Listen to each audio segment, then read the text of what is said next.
Good morning, hello and welcome. A very warm welcome, in fact, in more ways than one. Welcome to Goodwood Revival 2023. That you've got heading out there, and this rather wonderful noise as well. Got an E-Type leading them around. And you can see that everybody has got a lovely opportunity. This guy looks like one of the Viking warriors here with his helmet on. This is amazing, isn't it? Spectacle for people to be able to see. Well, there it is, just in that group, and second last year, and now second fastest. Oh, big slide, but well held. Well, he will say that's all under control. Just getting a little bit of traffic into the final part of the chicane. Sector middle, a personal best middle sector, not quite fast enough, I would say, to jump up to the top of the times. Lost a little bit of time in that middle sector.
Well, we always say lots of people come from all over the world to Goodwood Revival. And alongside me now, all the way from New York City, is Dandy Wellington. What a treat to have you here. Oh, it's a pleasure to be here. How are you? I'm very good, thank you. How are you? This is your second time at Revival. What brought you back?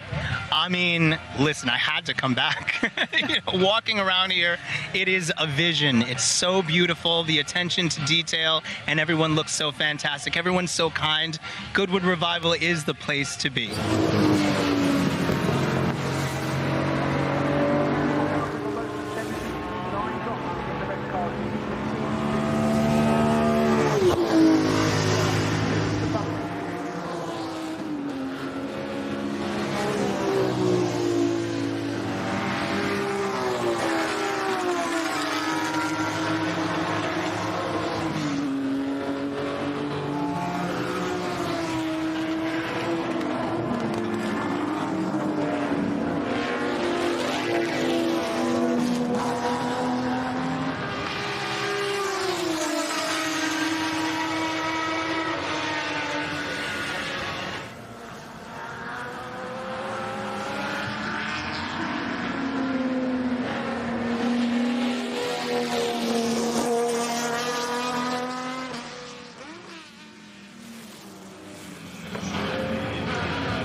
It is 1 year to the day since we learnt the devastating news of the death of Her Majesty Queen Elizabeth II.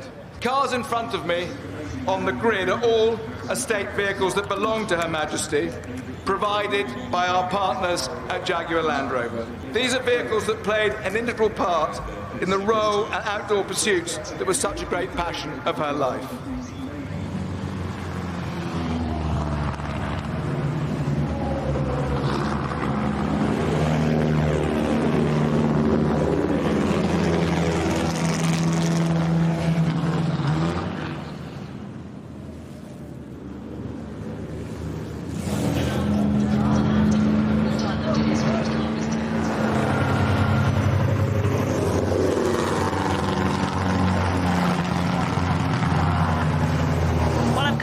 The Revive and Thrive area, and I'm here with Narissa, who's got a fantastic stall here. Tell us, what are you doing?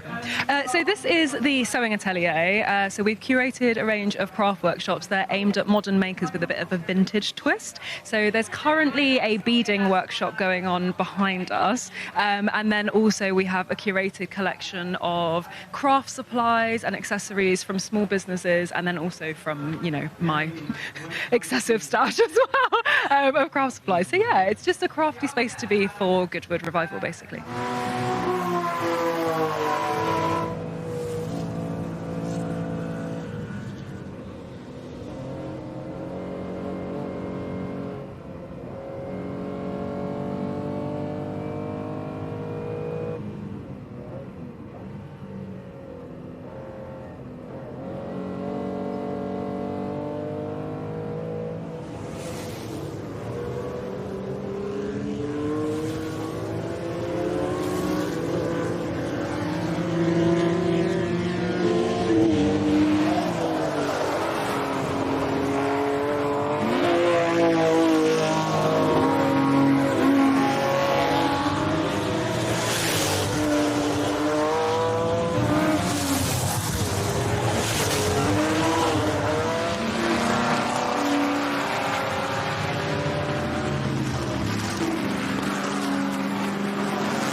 No, it's my first time at Revival. I have my friends who invited us for the day. It's been a great day out, loving the old cars, especially the Porsches. We're seeing a lot of 911s, a lot of the Ferraris, and seeing all the racing, so it's been a fabulous day. Have you been to an event anywhere else on the planet like this one? It's the biggest fancy dress party in the world, isn't it? 1940s, 1950s, 1960s outfit. It's a lot of fun. It's a great day out. It's such a traditional thing, and it's great to see so many people here bringing their cars from all around the world and just racing them on the track.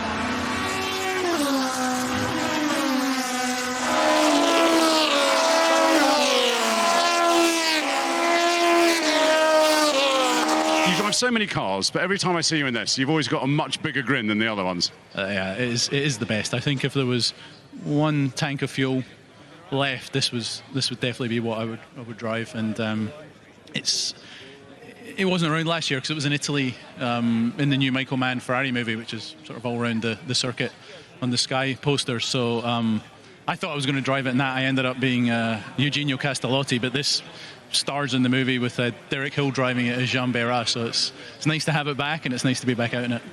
I must say, if anyone hasn't seen it, go onto social media, Instagram, have a look at your profile, because you as Castellotti is wonderful, and the photos are brilliant. I mean, you look great with hair. It's a real pain, though. You know, they have a great makeup and hair team. Michael Mann was, and when he asked me to do it, I'm like, can you grow hair? I'm like, no.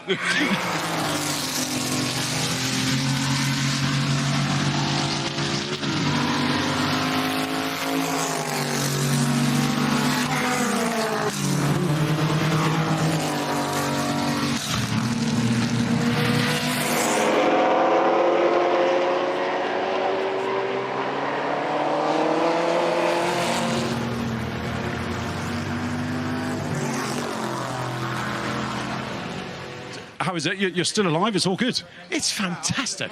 Well, no, it's absolutely fabulous. I mean, it's a bit warm, a little bit tad warm, but no, it's really good. It's really lovely. I mean, it's not... Nice thing is this, for Stuart is we've done a fair bit of testing with it, so it's not trying to kill you now. So it's not too bad. So it could be worse. I mean, it looks like you've lost about 3 stone. You're a shadow of your former self. No, it's fine. It's really good. I enjoy that. I've done more on it. We need to get Stuart some seat time now. So it's got a lot of issues. Like yourself, has a lot of issues. But, you know, your wife has to cope with them. Then Stuart has to cope with these issues as well. So, yeah.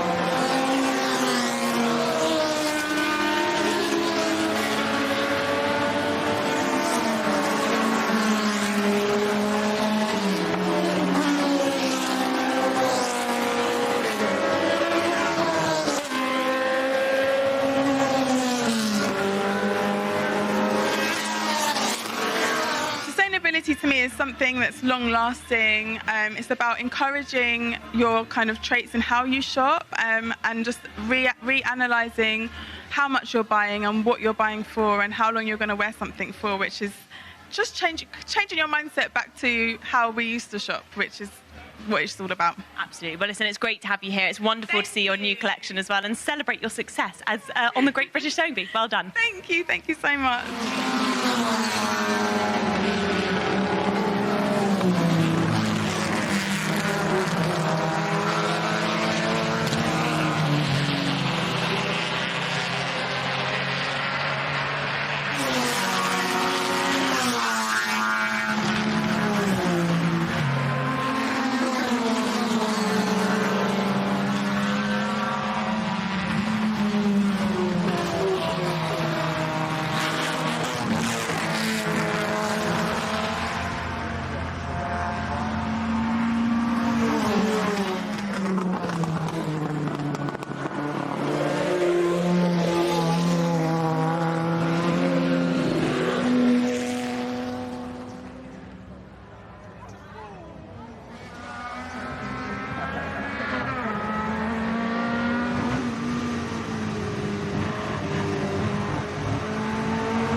Celebrating 75 years here racing at Goodwood. It's underway, and it's a good start from the poleman, Alex Bunkum, who really gets off the line extremely well. That's perfect. That's how you want it to be. The number 66 car launches into the lead, and everybody now chasing, trying to find a spot that they can go through. Yeah, it's all nice and clean. Everyone got away nicely, Ben, which is great to see.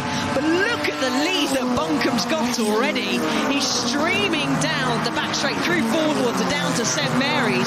Several cars jostling for position, but he's gone. Not even the second place car is in sight, and that is the Wilson Bradley car that's managed to get past the Webb and Ward. That's right, so the outside of the front row worked well for Richard Wilson.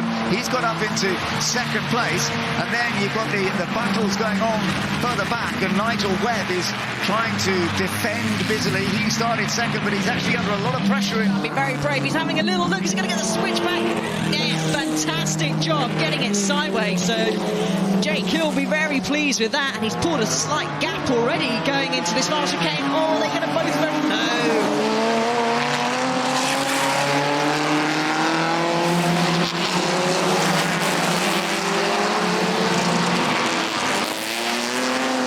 actually got ahead of these guys. So dropping back a little bit now is Nigel Webb, who started from the front row, the number 55 car, but definitely losing a bit of time. He's down into 5th place. Definitely, it's working out pretty strongly. Nigel Webb just hanging on in there, number 55, trying to come around the outside is Darren Turner, as you mentioned. Darren, number 3, round the outside. Yes, he gets past one. Can he get past the other? That's the question. Darren, so experienced, so talented. We've seen over the years, Le Mans class winner a couple of times for Aston Martin, of course. Pit lane is officially open now. We're seeing a few of those cars beginning to come in for the swap overs. Number 78 in there, Richard Wilson and Richard Bradley making an early switch over, and they are front runners in this, so we'll see how this goes.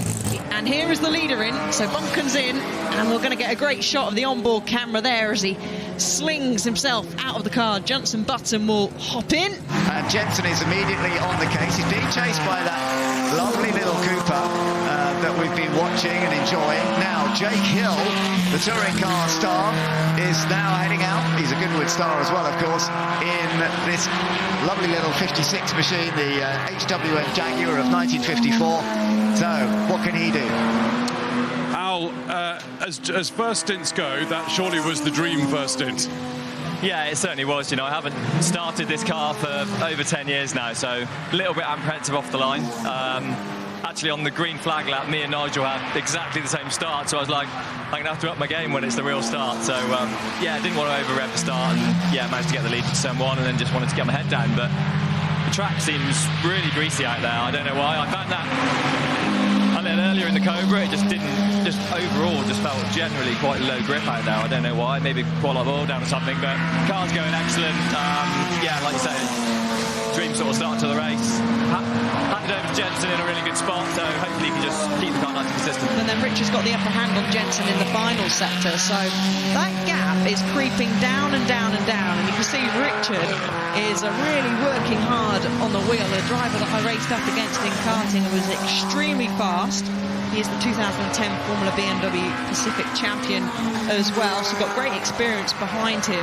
Leader here, you're watching Jenson Button, 2009 Formula 1 world champion in his Jaguar C-Type. He goes over the line, and in the background, we're waiting for the Maserati to come over the line, and the gap is coming down. It's down to 5.6. It's coming down. It's always that final sector.